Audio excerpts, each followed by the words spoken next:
s'étire du cap Rosa à l'est au cap de Garde à l'ouest. Ce même golfe et sa configuration assurent au port de Annaba une protection naturelle contre les vents d'est et ouest, aux conséquences parfois redoutables.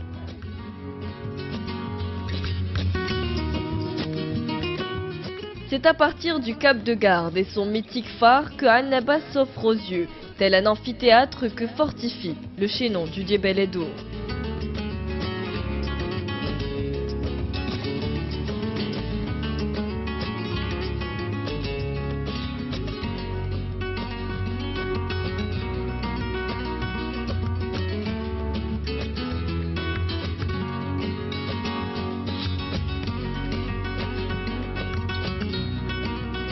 Annaba a de tout temps vibré au rythme de son port, un port auquel elle doit son existence, et ce, depuis la nuit des temps.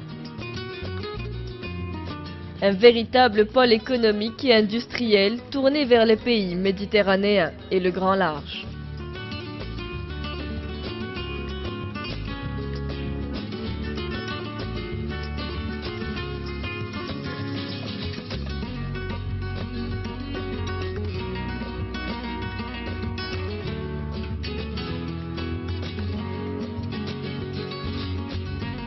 Encastré dans la vallée de la Seybous, ce même port cristallise à lui seul bien des légendes, dont certaines sont intimement liées à l'époque où Hippo Regius fut une cité royale bien avant la fondation de la mythique Carthage.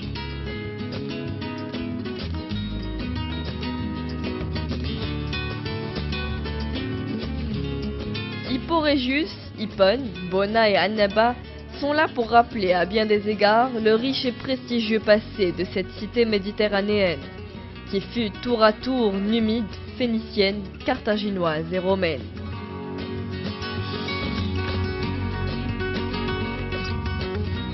Au 5e siècle, Hippone, la romaine, fut assiégée par les hordes vandales de Genseric, puis détruite.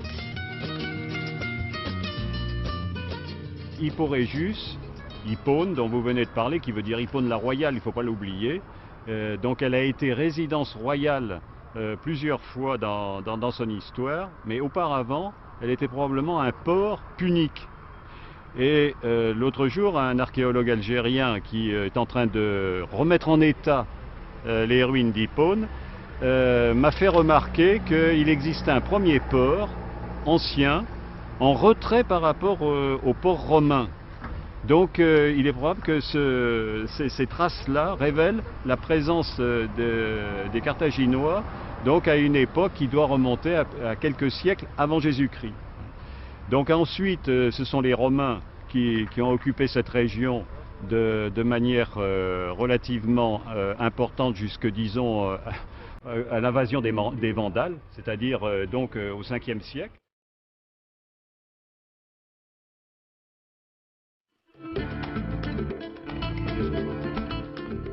Voilà pour l'histoire de cette cité portuaire tournée sur la...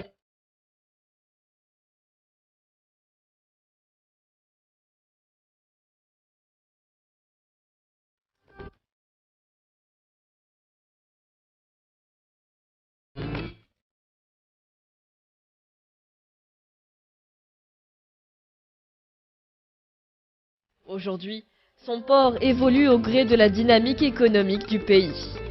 Son évolution est cependant linéaire à cause des fluctuations conjoncturelles de l'activité qu'enregistre son port.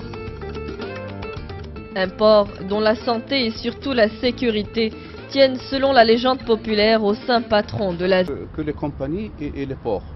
Donc ils ont arrêté ce code. Ce code, si vous voulez, c'est une ligne de conduite à appliquer par toute cette famille maritime.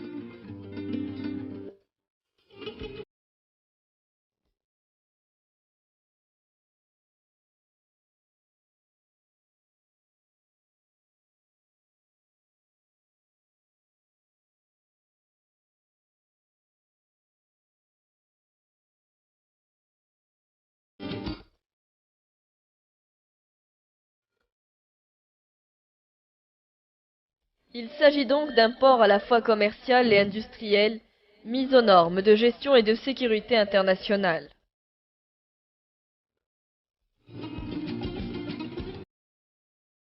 Polyvalent dans sa vocation, le port de Annaba a réussi à concilier avec dextérité une vocation industrielle et commerciale. Son bassin sous-tendu par 2 gigantesques quais enregistre à la régulière une intense activité.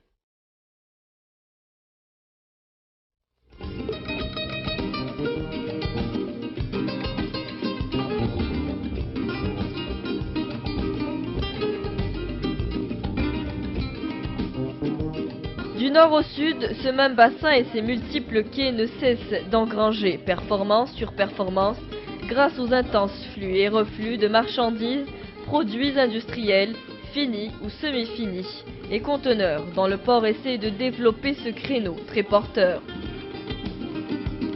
Pilotage, remorquage et l'amanage. Nous traitons actuellement à peu près 5,5